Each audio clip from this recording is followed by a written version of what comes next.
Hey, thanks very much for joining us. Oh no, it's great. How exciting! We are so excited to have you on.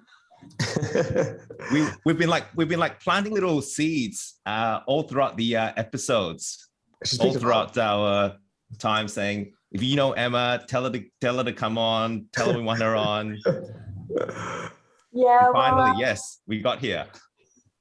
Well, you actually had me sucked in because the first two podcasts I listened to that you did, you mentioned me both times. I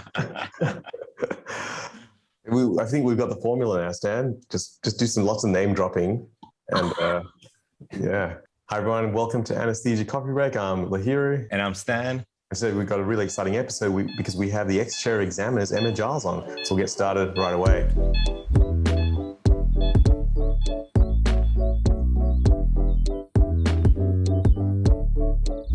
So thank you so much for being on our podcast, Emma. So just to give everyone a bit of a background about yourself, you're an anaesthetist in Perth. You're the exam chair from 2019 to 2020. And you're very passionate about education. You know, you contribute heavily to the primary LO, and from our brief chat, you do a lot of teaching to all your local candidates as well. So, welcome to Anaesthesia Coffee Break. I'm really excited to be here. I really do like your podcasts. Oh, that's good. Oh, thank you so much, Emma.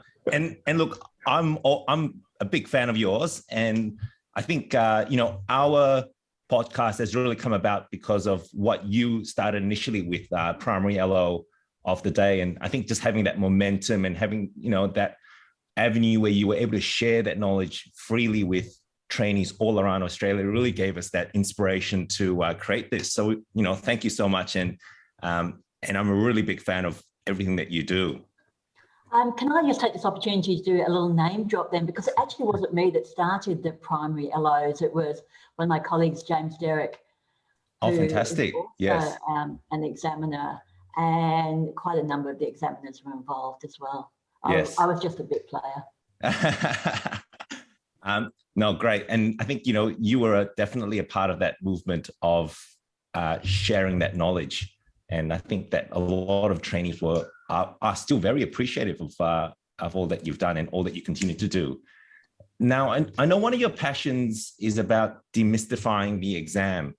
And, the question that I had is, what are the common misconceptions that trainees have about this exam? Well, I probably should be asking you that question. Misconceptions you're hearing, and so that I can see if I can address them. Yeah. So look, I was having a think about, with the conversations that I've had with trainees, and I think that a lot of times one of the things that they're concerned about is that they're often put on a bell curve, and that a certain amount of them have to fail and a certain amount of them have to pass. And to me, that is their biggest concern, that they feel like there's always a quota with that. What are your thoughts on that? That's absolutely not the case in 2021. Yep.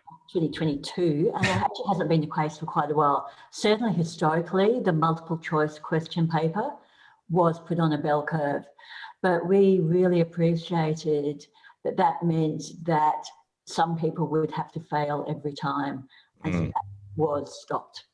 And other ways of dealing with the MCQs were instituted instead. So now everyone who presents to the exam can certainly pass. And it's not that uncommon to have sittings where everyone who turns up to the Viva on a particular given day will pass. Fantastic. I mean, I think that's really great news, and that's comforting for a lot of trainees to know that if they do the work and they're able to answer the questions as what I would think would be the minimum standard to pass, that they all can pass. I think that's really great to hear. And with the MCQs, I guess one of the things that is always brought up is I understand there's an MCQ bank, and that the college is protective of that. And I guess the question is MCQ still a valid way of examining trainees? Sure. So it's certainly a very reliable, reproducible way of examining the trainees. And I think that there were some real issues in the past with the MCQs, and a lot of that was actually associated with the Black Bank. Yep. I think that as an individual trainee, contributing to the Black Bank and using the Black Bank was just seen as a public good. And so any trainee who contributed to it was being altruistic on an individual level, which is absolutely correct.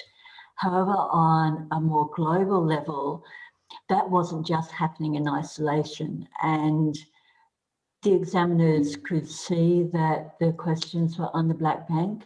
And as a result, I think more and more esoteric questions were being asked. And as a way of dealing with this issue with the Black Bank. And so subsequently, by making it a pass-fail component of the exam, and therefore the whole, that however well you do in the MCQ, it can't contribute to poorer performance in the other components. By anyway defanning it that way, I think we've now moved to a place where we don't have to keep moving to those esoteric questions, which I think in retrospect weren't the greatest way of examining candidates.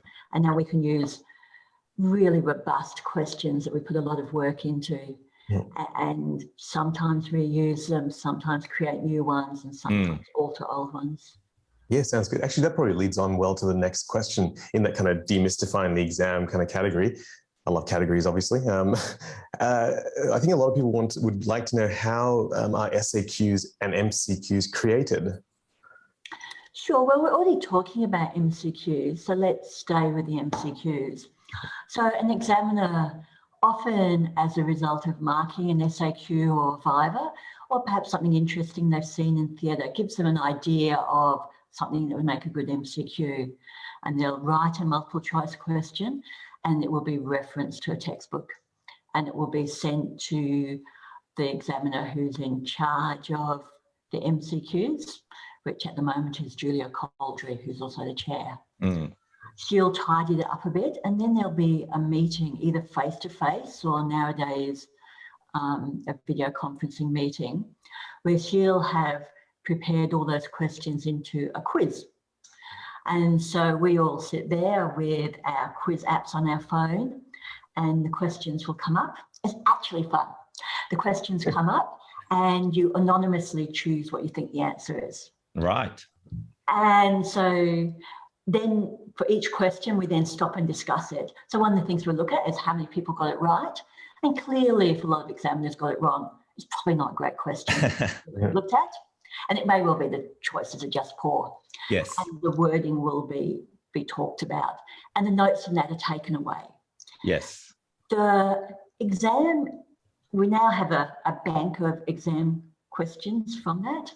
And then a balanced exam will be written. So with a certain number of cardiovascular physiology, respiratory physiology, etc. Now, when that whole exam has been created, it is then sent to a number of examiners to actually sit. So both at the time when we're doing our quiz and also when an examiner is sitting the paper, not only are we looking at are they answering it, but they're also grading it on what kind of cognitive load that question has, and also just how relevant that question is. So is it a really core piece of physiology or pharmacology, or is it not so core? And that is then used to create the final paper. And during that process, a few questions usually are thrown out. So in fact, these poor examiners, they don't just sit the paper, they sit a super paper with extra notes. So that there's some spare questions, because some will be thrown out at this process. And then the final paper now is written. Hey, so that's a really interesting process. So, I imagine the peak of my knowledge was when I was sitting the primary, and I can't imagine now, after it being so long, having these referenced questions, which I haven't studied. I'm not reading up or trying to look up on the spot. but I've got an app where I answer it in a group. That just sounds really intimidating and quite tricky. And then, and then after that, going through the process, is this relevant enough? And I forget the words you said. Cognitive load, and is it a core piece of information as well? That's interesting. Yeah, certainly the anonymity with the quiz app that we use makes you feel a lot more confident about putting an answer. Yes. But keep in mind that for a candidate, these are questions that they have to learn about. As an experienced clinician, if I should be able to have a good stab at answering quite a lot of the questions, because I'm coming at it from a totally different place from where the candidate is, because I practice anaesthesia for a number of years. And the references, if something is referenced, say someone takes a reference, finds an MCQ answer, constructs an MCQ, is it kind of the thing that it must be from a prescribed text? For example, I think Peckhill and Williams, and that's not a prescribed pharmacology text, but a lot of people would use that for study because it's like a really effective study book. Would it have to come from something like Stolten's pharmacology or Goodman and Gilman? Yeah, so what we say to the candidates is that you can pass by using the prescribed textbooks. It probably won't give you the best educational experience to just use those textbooks, but you can certainly pass. We suggest that you enhance your learning by reading other books, because as you said, other books are readable and different books will appeal to different people's learning patterns. But we can't just keep adding more and more books to the prescribed reading. That's cruel to everyone. And then can I ask, Emma, sometimes with the prescribed texts, when I go through it with trainees, there might be some contradictory statements. Yeah, and I can see you nodding your head already, and you know it yourself. What happens then? Does the college, do they accept both answers, or how do they solve that issue? Certainly for an MCQ, we'd make sure that we weren't asking something that had a different answer in different textbooks. Yep. And maybe we'll talk later about how we look at the MCQs afterwards. Yes. And that might be picked up there. Yep. But with something more free form, like the short answer questions or vivas, then we'd accept answers from even that was in the book. Yes. No, fantastic. I was just going to quickly ask, this quiz app, it sounds like a great app. Is this something that trainees can use? Oh, no, well, it's just one of those generic quiz apps that you can find online. Yes, it just has a nice format where you can then, you can just put a poll anonymously. Can put the results up on the screen. Yeah.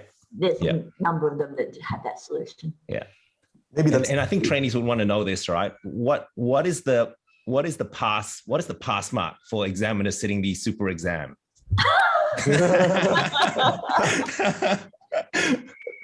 Can you disclose that? Essentially, the examiners will pass the exam. Yep. Now, I might just segue here then to that concept of pass mark, because we've taken away what we were talking about before, that normalization, putting it into a bell curve. And so now we look at it using a system from a guy called Ebel, where when we look at this, how core is this topic, how core is this question, and how difficult is this question, that actually then feeds into working out what our pass mark is going to be. So let's say all the questions were very core and very easy, then the pass mark would be about 90%. Okay. So that's the threshold you'd have to reach to pass. Clearly, there are more difficult questions in there. So because of that, the passing threshold is a lot lower. But that passing threshold is calculated out from the examiner's assessment on how difficult and how relevant the question is. So 150 questions. And after that, there'll be a rating system for how difficult the whole exam is, and the pass mark will change at some level based on that. Yeah, so each question has a rating, then that will sum to the rating for the entire paper.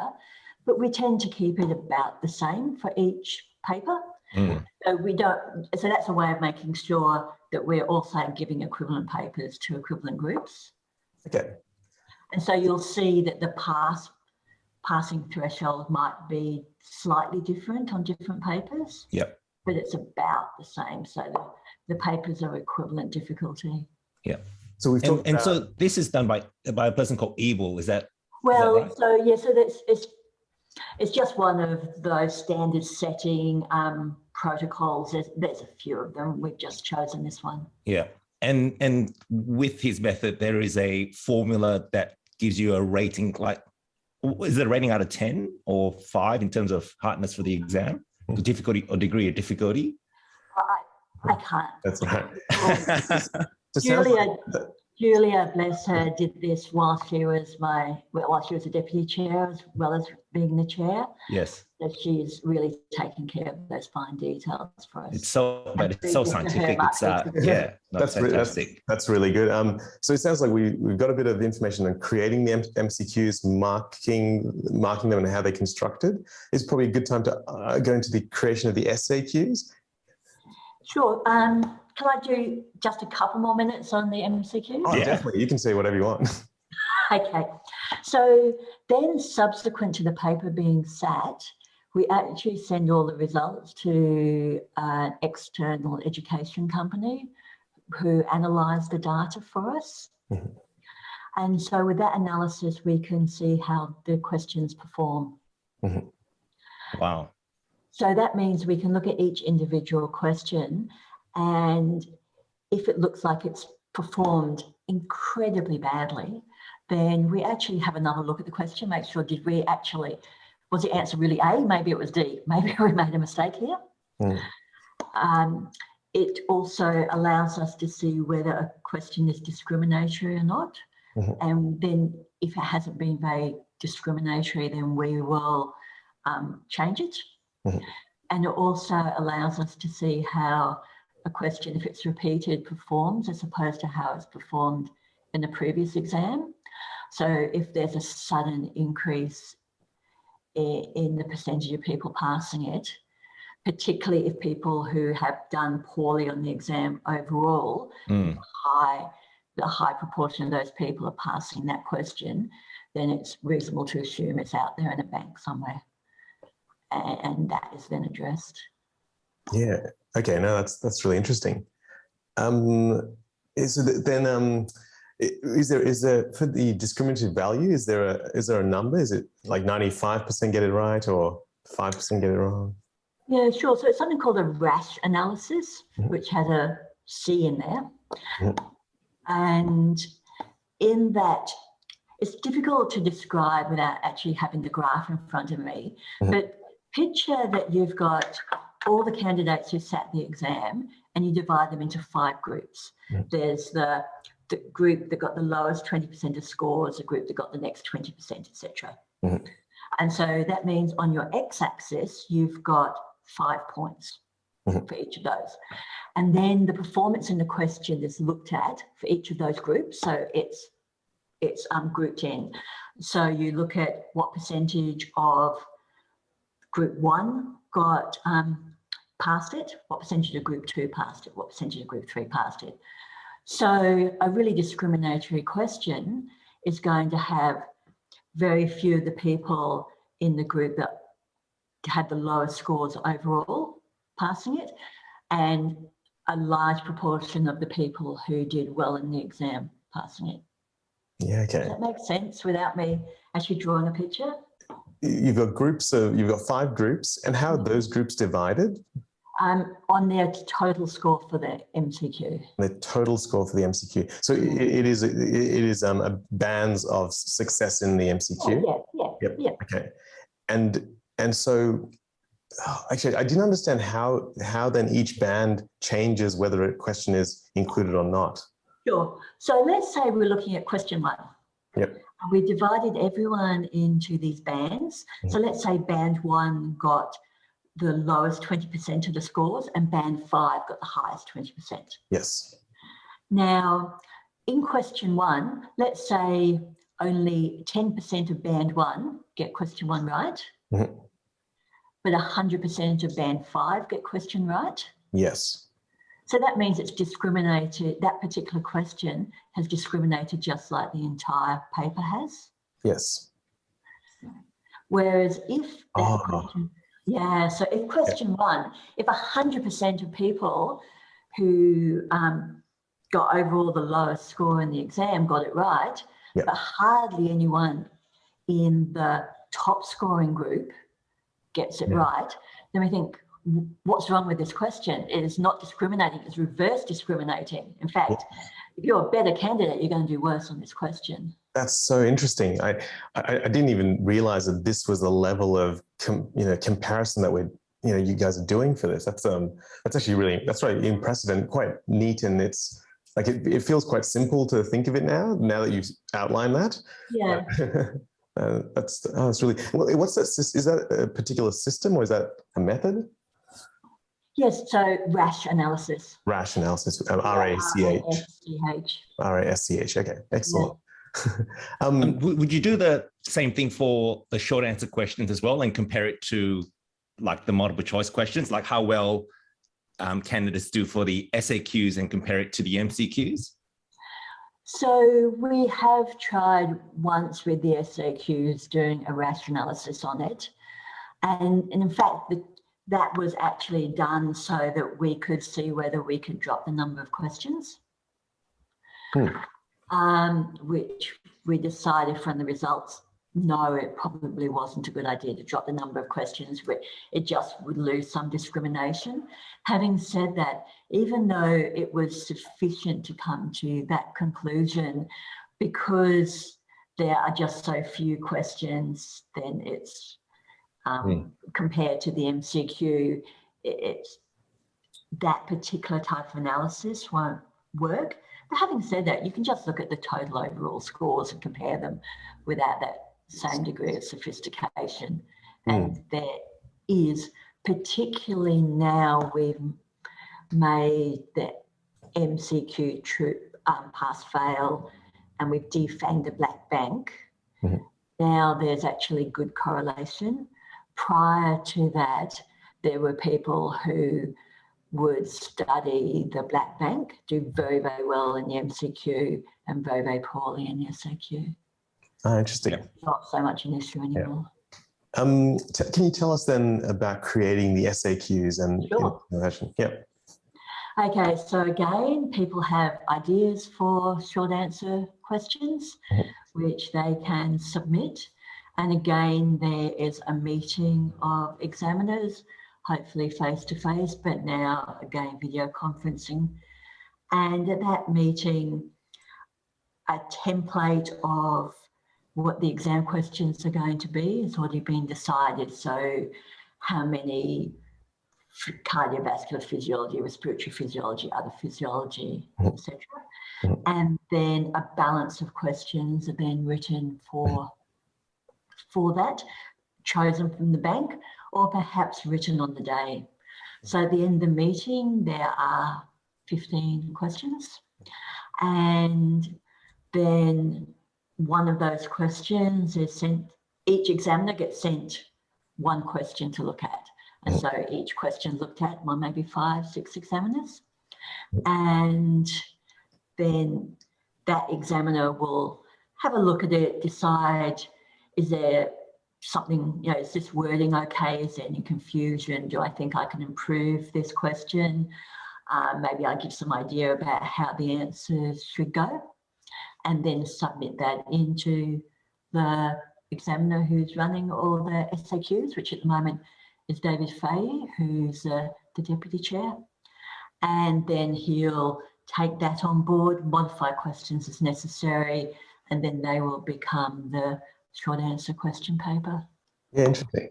And then, so that's the construction of it. In terms of I guess is it like the MCQs? The ideas come from clinical experience, or maybe a recent article that someone's read, or literally looking at previous questions and that have done poorly. Is there much of a method for the actual idea of it?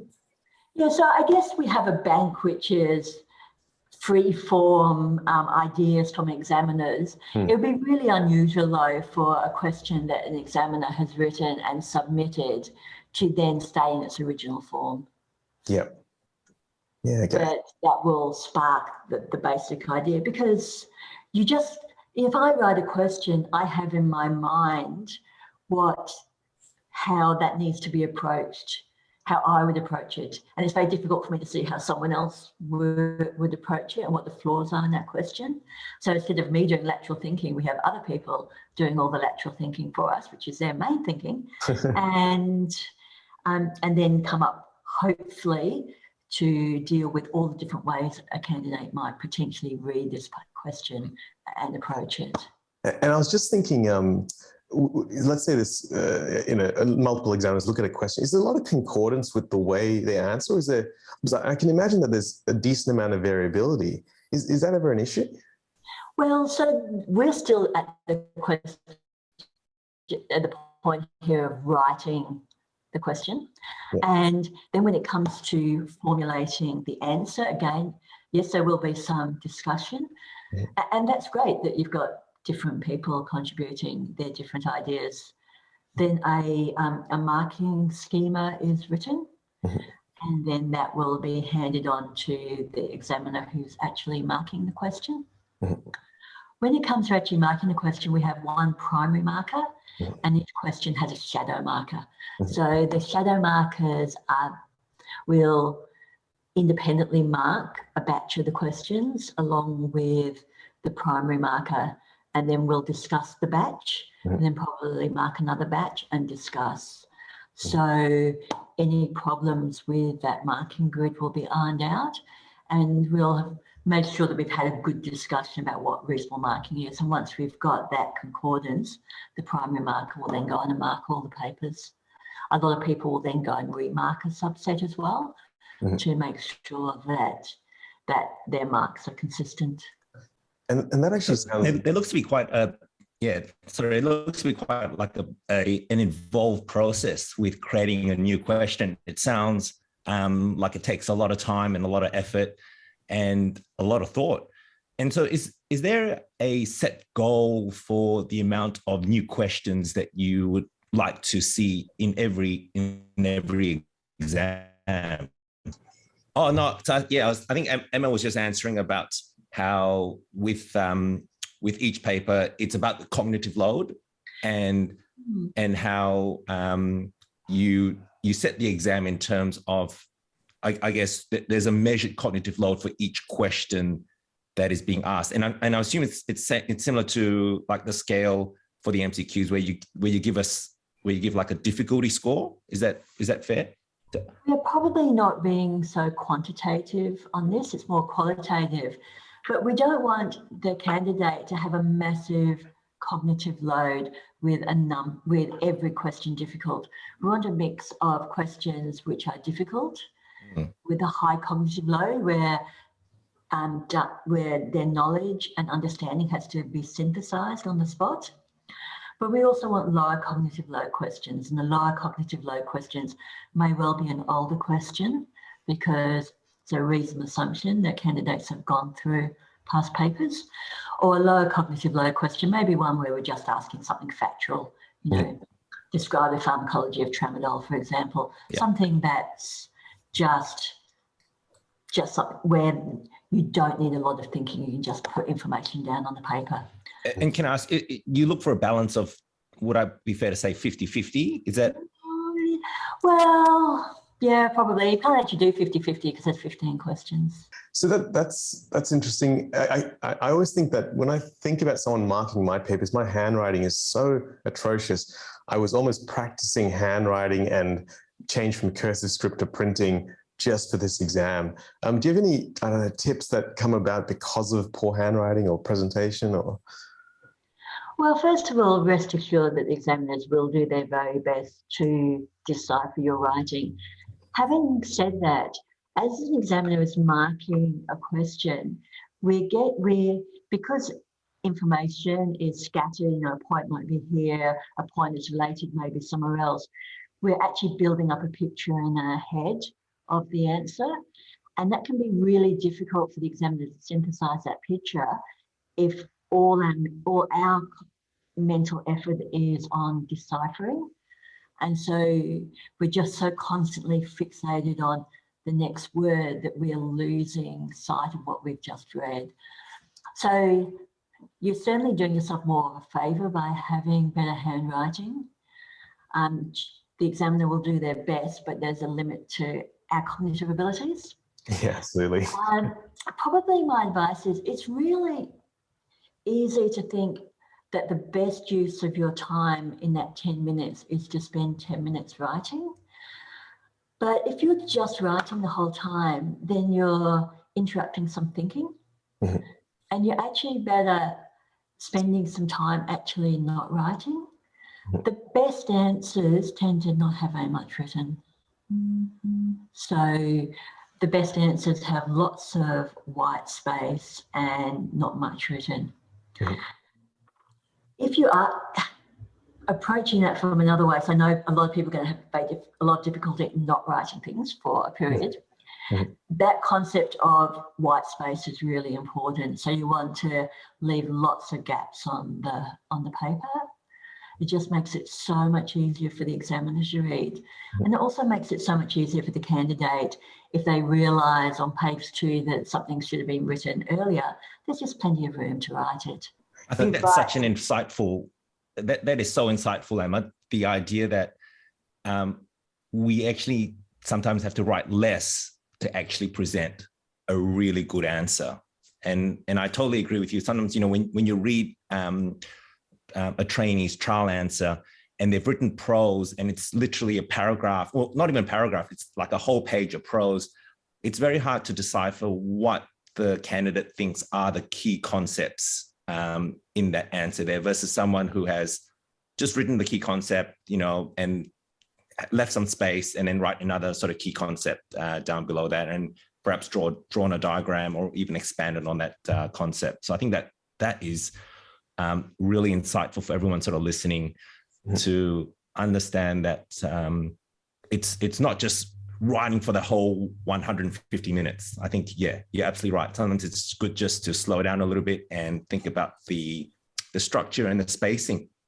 And I guess there's a reason that you have 8 pages in that book, because it really does allow you to put a heading per page or a topic per page, fill half of that page and then go on, and then always come back to it if you have extra time at the end to write a bit more detail and try to scrounge a few more marks, I guess. And rest assured, for every booklet, we will look through every page to see if you've written something. So if you've missed a couple of pages, that's fine. We will look at every page. I was so worried about that. I would write PTO, and then I was worried about abbreviation. So I'd write please turn over bracket PTO. That's the level I was concerned of. But you're telling me that every page will be looked at. That is reassuring for my past life. Yeah, and also every exam we do a bit of swapping papers as well, because someone's put the wrong number on a booklet, and that's absolutely fine. We will just find. That's great. That's great to hear. Who's marking that one and do a swap. I think that's like a trainee's worst nightmare, isn't it? When they've finished the exam and gone, oh my God, I have written the wrong answer in the wrong answer booklet. I'm going to get a 0 for that. But it sounds like you guys will actually find it and actually give it off to the right marker. So that is fantastic. Would you believe, studying my final exam, I did the MCQ numbering wrong. So then I wrote it out on another piece of paper, erased it and transferred it. Oh my goodness me. Yeah, that was. Well, they definitely don't do that for the MCQ exam. It's a machine marking. It's a machine that marks it. So. well, exactly. Yeah, I had to really get that erase going. And anyway. Hey, Emma, I just want to quickly ask. When I do some of my sort of my answers to time to show to trainees, I often like using like a black, blue, and red pen.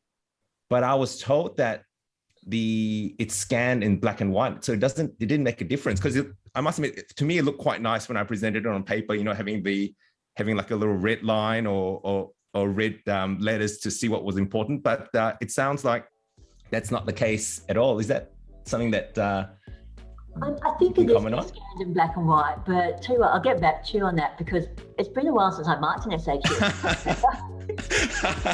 The joys of being the chair. You don't have to mark papers. So that was the end of part 1, interview with the ex-chair of examiners, Emma Giles. Stay tuned to the next episode, part 2, where we go through more really important information about the part 1 or the primary ANZCA exam. See you next time.